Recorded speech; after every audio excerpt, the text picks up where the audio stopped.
Hello, Poppet. I hope you're well. The other day I got my old phone out and I was going to record the storm that we was having at the time, and I thought I was having to scroll through it and I come across an old video that I didn't even realise I'd got anymore. And I sat and watched it and I realised, wow, how far I've actually come. And it's took me a very long time on this sometimes breaking but healing journey. That poor girl in this video had no idea the ideas, the horrors and the liberations that would follow over the next 12 years for her. I talk about simple things in this video, but I've realised now that it actually goes a lot deeper than my explanation in this video. Anyway, I will let you watch and I will elaborate afterwards. Remember, we are all different and have different experiences, and we see love very differently. So enjoy. I will see you on the other side. Hello, I'm Josephine Swan and this is Enlightenment After Abuse. Just sat in the car waiting, so I just thought I'd share my thoughts with you. Just about to take the dogs out for a walk. This is Alfie. Say hello. Hello. I just sat here thinking really about when we've been in a relationship all of our life, basically most of our lives, that's been abusive, and when we've had childhood abuse as well. How are we supposed to love when all we've known is hate? It's really hard when you've had childhood abuse, childhood emotional neglect, and you've never really known anything but abuse, and then you progress on to have an abusive relationship as an adult, and the people that you've come into contact with are all abusive, or you can't connect because you've had such an abusive childhood. You yourself have trouble connecting to others in relationships, and then we've got this cycle of having abusive partners, and you just think to yourself, well, how am I supposed to love? How do I know what love is? And it's hard. You come to such a point where you can get resentful or bitter, and you just think to yourself, how can I give love? I'm supposed to show compassion and kindness and give my love to the world and project good feeling, when all you've had is bad and all you've had is stinking relationships. What are you supposed to do? You've just got to compose yourself, go within, find your self-love, because that's where it all starts. You've got to, it's really hard, you've got to heal, and you've got to try and find the love within yourself, because otherwise you'll never know love until you, that's our main object of being abused. We've got to overcome that, and then we've got to go into ourselves and find our healing, because if we don't do this, we are just going to repeat in the cycle of abusive relationships, and we're never going to get anywhere. We're just going to keep on in that toxic cycle, and we're never going to know what true love is. And that's what we've got to do. We've got to find the love within ourselves, to then find the love with others, because it's such a difficult task after being abused in childhood. We don't know the love from our parents, which is the main source of where we should know love from. That should be where love is taught. But if we don't get that, then we've kind of finding our way in the dark. We're just feeling around, and that's why we end up in abusive relationships as an adult. So we have to look inside ourselves and find the love, because it is so hard to retreat and become isolated and look around at people and think to yourself, everybody is just horrible. There is no point actually being in a relationship, there's no point making friends, there's no point getting out there. So the only thing we can do is try and heal ourselves, go into yourself, meditate, spend a lot of time with yourself alone and contemplate and write your thoughts down, journal every day, and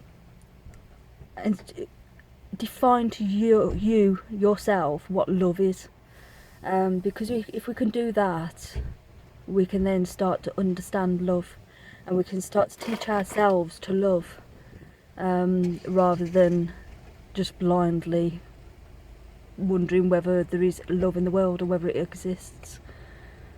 So yeah, that's my thoughts for this sunny Sunday while I'm sat here waiting in a hot car.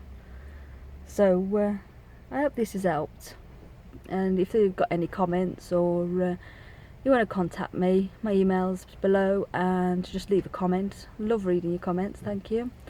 And yeah, that was my thoughts for today anyway. My mind's been racing a lot lately, and I've got ideas for books and I've got ideas for blogs, and I put the other day that I need to clone myself because I've just got so much to do and so little time to do it. So yeah, thank you very much for joining me. Love and light as always. Sending my love to you, and I'll speak to you soon. Wow, naive into my healing journey there. I was probably about 18 months in and I was lost, discovering a whole barrage of crap that I really needed to wade through, realising I had never been loved, and it cut deep, and this video was one of the first I attempted. And to put into words what I was trying to work through and find myself was hard. I was trying to understand and piece together my very complicated and devastating childhood that I had left and into my adulthood, that it's literally like the words of Adamant Killer in the Home. I live the life that I've been left, and it is difficult. Anyway, the world conditions us to think everyone has a normal, loving upbringing, when in reality, 60% or more are never truly loved or brought up in the right conditions for a thriving child. And what we have to remember is 1 in 25 people are sociopaths, 1 in 100 are psychopaths, 80 to 480 million people worldwide have narcissistic personality disorder. That is without all the other mental disorders, problems with society that is not spoken about, like mental disorders, illnesses. That's without the pressures of general everyday life, poverty, and other issues like addiction and alcoholism. Being a child liked and unconditionally loved is a myth.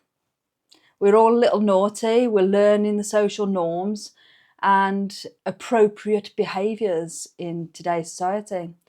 Pushing our boundaries and seeing how far that we can push before we get told off. We all do it. So we're not going to be liked all the time, are we? Just as in adulthood, we're not perfect. We're all expected to be, and it's conditional love is a norm in your household. So you only have to behave a certain way to get the love. We start to learn that love is conditional, not unconditional. No matter how much responsibility we have, including a child, we're all wired to be selfish as well. And our own well-being comes first. Look at the natural world. Some species even eat their own young and abandon them. We're all just selfish. In reality, love is rare. Google it and see. I was shocked. Very often I say that people are not capable of love, and unfortunately, to an extent, I'm right. So don't be so hard on yourselves. You are not unlovable. It's just the majority of people are incapable. Love means different things to different people. Some show it emotionally, and some show it by acts of love, like doing things for you. So love is not just plain and simple and straight cut. We have to remember also the childhood trauma that our parents or caregivers may have been through themselves. They're just doing the best they can. If your parents or caregivers let you down on an emotional validation scale, then maybe they didn't know how to, because of their own trauma, their own childhood. It was never taught. then there was a time in the 1900s where children were left to cry it out and toughen up. As humans, we have gone so far wrong somewhere along the way. And I feel sorry for men especially, because women are just generally emotional, whereas with men, they have had to suppress their emotions so much more with toughening up and being strong and manning up, as they say. It's just so difficult. You never know where to stand. I used to think I was an outcast and naughty, unlovable, and this was proven and continued into my adult relationships. I really started to put it down to me being the problem. In reality, they were incapable of love because I had deep wounds from my parents. This then played out into my adulthood with my other relationships, and I still kept on blaming myself, and I thought I was unlovable. When subconsciously we attract partners that match our childhood wounds, everything can be put on an outside persona and make out everything is fine, when behind closed doors it's really a very different story. My mum was probably one of the nicest people that you could meet on the surface. No one else saw that Jekyll and Hyde, and I saw it when she got me alone. And if I was to have told anybody, nobody would believe me, because she just got this mask on in her life, in her outside life, that nobody would believe me if I would have told them. So it was a really difficult situation I found myself in. But something I found out recently is people can only meet you as deeply as they meet themselves.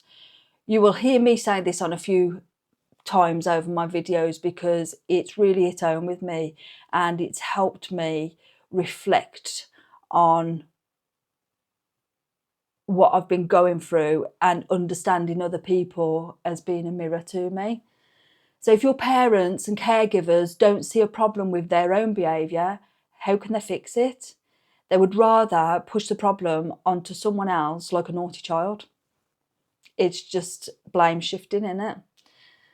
So in return, you suffer your whole life for something that they couldn't take responsibility for, and they probably didn't even know they had. They lack the emotional intelligence, and a sensitive child feels a burden for the rest of their lives. Hence avoidant behaviour or overly giving and fawning behaviour in others.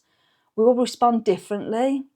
So some turn cold because they've not been taught how to love, and it hurts if they do, because their feelings have always been ignored.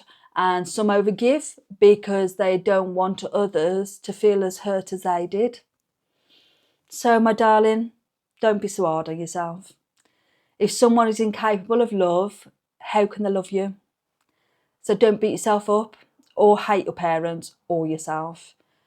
I used to, but they only raised you the best that they knew how at that time.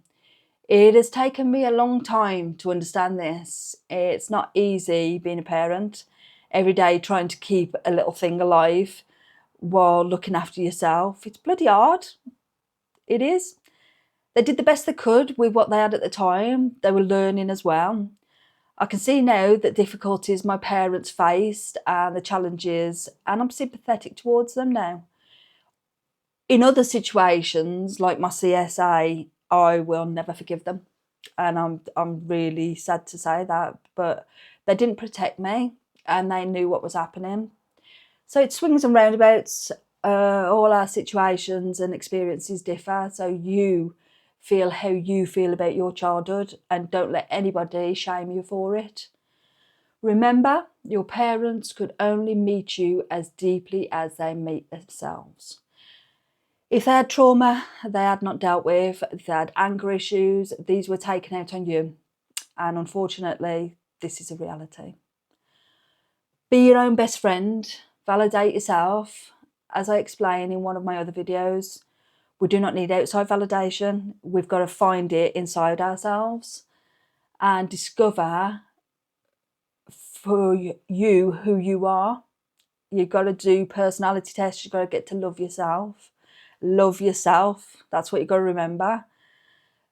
Also remember, love is something you can truly only give to yourself. We can never measure how much somebody loves us or what's going inside their brain, can we? They can only lie to us and tell us that they love us. But in reality, how do we know? They don't know what love is compared to what we know what love is. So that's the thing, innit? Anyway, you've got to nurture your inner child. That's the most important thing that you've got to do. If we are to heal our childhood trauma, we have to go to the source, our inner child. Do things that you used to love as a child: paint, draw, sing, dance, make models, bake, whatever it is that will make you happy and make your inner child sing. And I think it's important to remember that it was never your fault. You were a child, and your parents and caregivers could only meet you as deeply as they meet themselves. I will say over and over again until you understand, which is really frustrating. And to be honest, if you would have said to me back when I started my healing journey a statement like that, I would have been really triggered and I would have been really upset, honestly. Their lack of love is never a reflection on you. It takes a lot of your own understanding, inner wisdom, and healing to become at peace with your past and how your parents and your life has treated you. It is a devastating blow, and to think we're unlovable. We feel defective. We feel like literally a raggy doll on the pile, and nobody will ever love us. But it is now something that you've got to work through, and it doesn't define your worth. You can work on yourself and get through and understand that love is something only you can validate yourself.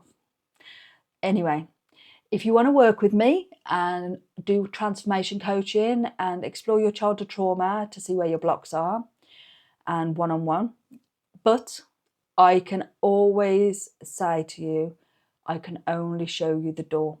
I can show you the door. You've got to walk through it. Do your inner work. I can't be with you 24/7 and I can't be inside your mind. So you can work with me, but you've got to be willing to do the work as well. Anyway, my darling, take care. Love yourself. I love you. Please like and subscribe. Until next time, take care. Bye.